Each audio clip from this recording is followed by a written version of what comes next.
Hi friends. சில பெண்களை பார்த்தா ஒரு தனி கெத்தா இருக்கும். அவங்க அந்த ரூம்குள்ள நுழைஞ்சாலே ஒரு பாசிட்டிவ் வைப் இருக்கும்.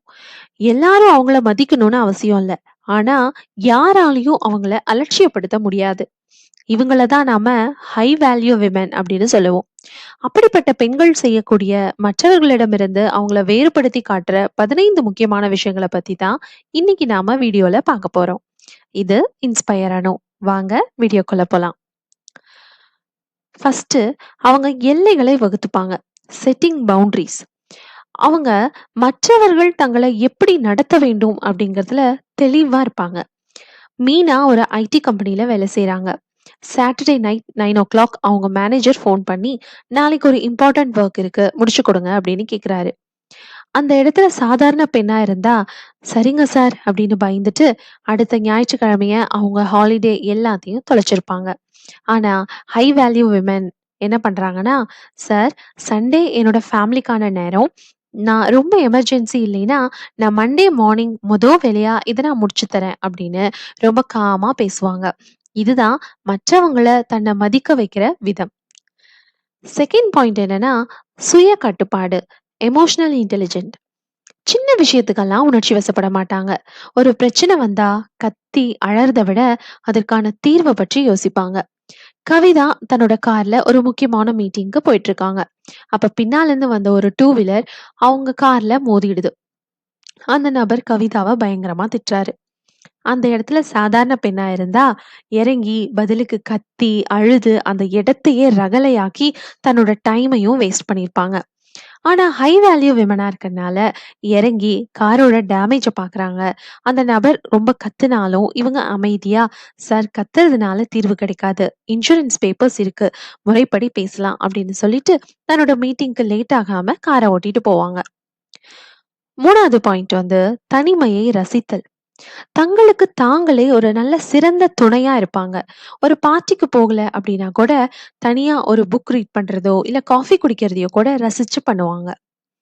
நாலாவது புறம் பேசுறத தவிர்க்கிறது. அடுத்தவங்கள பத்தி பேசுறதுக்கு தரம் குறைவானது அப்படின்னு நினைப்பாங்க. அவங்க ஐடியாக்களை பத்தி பேசுவாங்களே தவிர நன் அந்த நபர்களை பற்றி பேச மாட்டாங்க. ஒரு ஆபீஸ்ல லஞ்ச் டைம் போது ஒரு பெண்ணை பற்றி மற்றவங்க எல்லாம் தவறா பேசிட்டு இருக்காங்க. அங்க ஷாலினி அமர்ந்திருக்காங்க. அந்த இடத்துல சாதாரண பெண்ணா இருந்தா, அப்படியா எனக்கு அப்பவே தெரியும் அப்படின்னு வதந்தியில தானும் சேர்ந்து எண்ணெயும் ஊத்துவாங்க. ஆனா ஹை வேல்யூ விமனா இருக்கறனால ஷாலினி அந்த பேச்ச உடனே டைவர்ட் பண்றாங்க. நம்ம அந்த பெண்ணை பத்தி தனிப்பட்ட வாழ்க்கைய பேசுறத விட அடுத்த வாரம் வரப்போற ப்ராஜெக்ட் பத்தி பேசலாமே அப்படின்னு நாகரிகமா சொல்லுவாங்க. யாரோட முதுகுக்கு பின்னாடி பேசாத குணம்தான் அவரை மத்தவங்கள்ட்ட இருந்து உயர்த்தி காட்டுது. அஞ்சாவது பாயிண்ட், கற்றுக்கொண்டே இருப்பது. Life long learner. சமையலோ கோடிங்கோ புது லாங்குவேஜோ அவங்க எப்பவும் தங்களை அப்டேட் பண்ணிக்கிட்டே இருப்பாங்க. வள்ளி ஒரு ஹோம் மேக்கர். அவங்களுக்கு 40 வயசு ஆகுது. டெக்னாலஜி வளர்ந்துட்டே போறத அவங்க பார்த்து தயங்கல. சாதாரண பெண்ணா இருந்தா இதெல்லாம் சின்ன பசங்க பண்றது, எனக்கு வராது அப்படின்னு ஒதுங்கிடுவாங்க. தன்னோட பிள்ளைகள்கிட்டயே எல்லா சின்ன சின்ன விஷயத்துக்கும் டிபெண்ட் பண்ணி இருப்பாங்க. ஆனா ஹை வேல்யூ விமனா இருக்கறனால வள்ளி ஆன்லைன்ல தேடி ஒரு டிஜிட்டல் மார்க்கெட்டிங் கிளாஸ்ல சேர்றாங்க. கத்துக்க வயசு தடை இல்ல அப்படின்னு நிரூபிக்கிறதோட தன்னோட செல்ஃப் ரெஸ்பெக்டையும் தக்க வச்சுக்கிறாங்க. அவங்க வீட்ல இருக்கும் போதும் அவங்களுக்கு ஒரு வேல்யூ கிடைக்குது. ஆறாவது பாயிண்ட் என்னன்னா, பிசிக்கல் செல்ஃப் கேர். உடல் நலனில் அக்கறை. ஜிம்முக்கு போறது மட்டும் இல்லாம ஆரோக்கியமான உணவு போதுமான தூக்கத்துக்கு முக்கியம் கொடுப்பாங்க. உடல் ஒரு ஆலயம் அப்படிங்கறதுல அவங்களுக்கு அசைக்க முடியாத நம்பிக்கை இருக்கு. அனிதா ஒரு பிஸியான தாய் மற்றும் வேலைக்கு போற ஒரு பெண். காலையில எழுந்ததுல இருந்து நைட்டு வரைக்கும் குடும்பத்துக்காகவும் ஆபீஸ்க்காகவும் ஓடிக்கிட்டே இருப்பாங்க. சாதாரண பெண்ணா இருந்தா எனக்கு டைமே இல்ல அப்படின்னு சொல்லிட்டு காலையில உணவை தவிர்த்துருவாங்க. ரொம்ப டயர்டா இருக்கு அப்படின்னு சொல்லி ஒரு நாளைக்கு 5 டைம் காஃபி குடிச்சிருவாங்க. எக்ஸசைஸ் செய்யறத ஒரு சுமைன்னு நினைச்சு தள்ளி வச்சிருவாங்க. லாஸ்டா முதுகுவலி, டிப்ரெஷன் அப்படின்னு தன்னுடைய ஆரோக்கியத்தையே இழப்பாங்க. ஹை வேல்யூ விமனா இருக்கனால அனிதா தன்னோட நாளை ஒரு ஹாஃப் முன்னாடியே ஸ்டார்ட் பண்ணிடுறாங்க. மத்தவங்களுக்காக ஓடுறதுக்கு முன்னாடி தனக்காக ஒரு 20 மினிட்ஸ் வாக்கிங்கோ இல்ல யோகாவோ செய்வாங்க. நான் ஆரோக்கியமா இருந்தாதான் என் குடும்பத்தை நல்லா பாத்துக்க முடியுங்கிறதுல அவங்க உறுதியா இருப்பாங்க. ஹை வேல்யூ விமென் அப்படிங்கிறவங்க பார்க்கறதுக்கு அழகா இருக்கணும்னு நினைக்க மாட்டாங்க. அதுக்கு பதிலா தான் வலிமையா இருக்க வேணும் அப்படிங்கறதுக்காக தான் அவங்க அந்த உடற்பயிற்சியே செய்றாங்க. நிறைய பேர் நினைக்கிறாங்க சுயநலமா இருக்கிறது தப்புன்னு. ஆனா உங்க உடம்ப நீங்க கவனிச்சுக்கலைன்னா உங்க கனவுகளையும் உங்க குடும்பத்தையும் யாரால கவனிக்க முடியும்? ஒரு ஹை வேல்யூ விமென் முதல்ல அவங்க உடம்புக்கு மரியாதை கொடுப்பாங்க. 7th பாயிண்ட் என்னன்னா, மற்ற பெண்களை உயர்த்தது. மற்ற பெண்களை போட்டியா பார்க்காம அவங்களுக்கு உதவி செய்து வளர்த்து விடுவாங்க. ரம்யா ஒரு பிரபலமான குக்கிங் யூடியூபர். புதிதா ஒரு பெண் சமையல் சேனல் ஆரம்பித்து அவங்கள்ட்ட ஹெல்ப் கேக்குறாங்க. சாதாரண பெண்ணா இருந்தா நமக்கு போட்டி வந்துடுமோ அப்படின்னு நினைச்சிட்டு டிப்ஸ் கொடுக்க தயங்குவாங்க. ஹை வேல்யூ விமனா இருக்கறனால நிச்சயமா உங்க வீடியோல லைட்டிங் மட்டும் கொஞ்சம் மாத்துங்க, சூப்பரா வரும் அப்படின்னு அட்வைஸ் பண்ணி அவங்க சேனலை தன்னோட ஸ்டோரியிலையும் ஷேர் பண்ணுவாங்க. இன்னொருவர் வளர்றது தன் வளர்ச்சியை தடுக்காது அப்படின்னு அவங்க தெரிஞ்சிருக்காங்க. 8வது, தெளிவான பேச்சு, எஃபெக்டிவ் கம்யூனிகேஷன். சுற்றி வளைச்செல்லாம் பேசாம சொல்ல வேண்டியத டைரக்டா மரியாதையா சொல்லிடுவாங்க. 9வது பாயிண்ட், மன்னிக்கும் குணம். ஆனா மறக்கிறது கிடையாது. பழைய கசப்புகளை எல்லாம் சுமந்துட்டு இருக்க மாட்டாங்க. மன்னிச்சு நகர்ந்துடுவாங்க. ஆனா மீண்டும் அதே நபர் ஏமாற்ற இடம் கொடுக்க மாட்டாங்க. 10வது பாயிண்ட், நிதி சுதந்திரம், ஃபினான்ஷியல் இண்டிபெண்டன்ஸ். யாரையும் எதிர்பார்க்காம தங்கள் தேவைகளை தாங்களே பூர்த்தி செய்து கொள்ளும் திறன் வைத்திருப்பாங்க. லதா, ரேகா 2 பேருமே வேலைக்கு போறவங்க.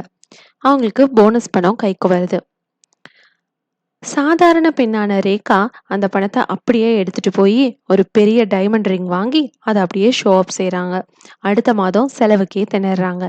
ஆனா ஹை வேல்யூ விமனான லதா முதல்ல ஒரு தொகையை அவங்களுடைய சேவிங்ஸ்ல வைக்கிறாங்க. அதுக்கப்புறம் தங்களுடைய வருமானத்துக்குள்ள அடங்குற ஒரு சின்ன முதலீட்டை செய்யறாங்க. ஆடம்பரத்தை விட பேங்க் பேலன்ஸ் தர நிம்மதி அவங்களுக்கு பெருசா இருக்கு. 11வது பாயிண்ட், தோற்றத்தில் நேர்த்தி. நல்லா விலையுயர்ந்த காஸ்ட்லியான ட்ரெஸ்ஸஸ் எல்லாம் அவங்க போடலினாலும் ரொம்ப கிளீன் அண்ட் பர்ஃபெக்டா தங்களை வெளிப்படுத்திக்க விரும்புவாங்க. அது அவங்களுக்கு நல்ல ஒரு கான்ஃபிடென்ஸை தரும்.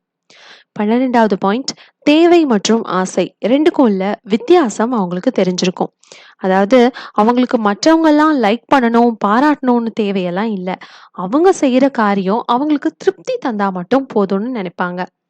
13வது பாயிண்ட், சோசியல் மீடியாவை எப்படி கையாளுறாங்கன்னு தான். அதாவது அவங்களுக்கான டிஜிட்டல் பிரைவசி. தங்கள் வாழ்க்கையை பற்றி எல்லா விஷயங்களையும் அந்த சோசியல் மீடியால கொட்டி தீர்க்க மாட்டாங்க. ஒரு சின்ன கேப் எப்போதும் அவங்களுக்கு இருக்கும். பிரியா ரொம்ப நாள் தான் அவர் லவ் பண்ண அந்த நபரோட அவங்களுக்கு பிரேக்கப் ஆயிடுது.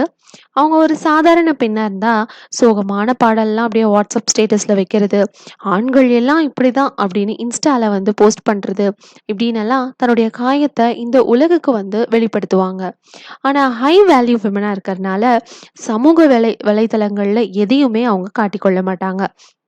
அமைதியா அந்த வழிய தாண்டி வருவாங்க. ஜிம்முக்கு போறது, புது விஷயங்கள் எல்லாம் கத்துக்கிறது அப்படின்னு தன்னோட தரத்தை உயர்த்தி கொள்வாங்க. ஒரு நாள் திடீர்னு அவங்க வெற்றியாளரா தோன்றும்போது உலகமே அவங்கள பார்த்து ஆச்சரியப்படும். 14வது பாயிண்ட், பஞ்சுவாலிட்டி, கால நேரம் தவறாமை. நேரத்தின் மதிப்பை அறிந்தவங்க அவங்க ஒரு இடத்துக்கு சொன்ன நேரத்துக்கு கரெக்டா போவாங்க. அது மற்றவர்களுக்கு அவங்க கொடுக்கிற மரியாதையா இருக்கும். 15வது பாயிண்ட், தங்களை நேசிக்கிறது, செல்ஃப் லவ். எல்லாத்துக்கும் மேல அவங்க தங்களை அப்படியே நேசிப்பாங்க. தங்களோட நிறை குறைகளை ஏத்துக்கிட்டு ஒவ்வொரு நாளும் சிறப்பான ஒருவரா மாற முயற்சிப்பாங்க. இந்த 15 விஷயங்கள்ல நீங்க எதெல்லாம் ஃபாலோ பண்றீங்க? நீங்க எதை மாத்திக்கணும்னு நினைக்கிறீங்க? இது எல்லாத்தையும் கமெண்ட்ஸ்ல சொல்லுங்க. இந்த வீடியோ உங்களுக்கு பிடிச்சிருந்தா லைக் பண்ணுங்க. உங்க ஃப்ரெண்ட்ஸ் அண்ட் ஃபேமிலிக்கு ஷேர் பண்ணுங்க. முக்கியமா நீங்க ஒரு ஹை வேல்யூ விமன் தான் அப்படிங்கறத மறக்காதீங்க.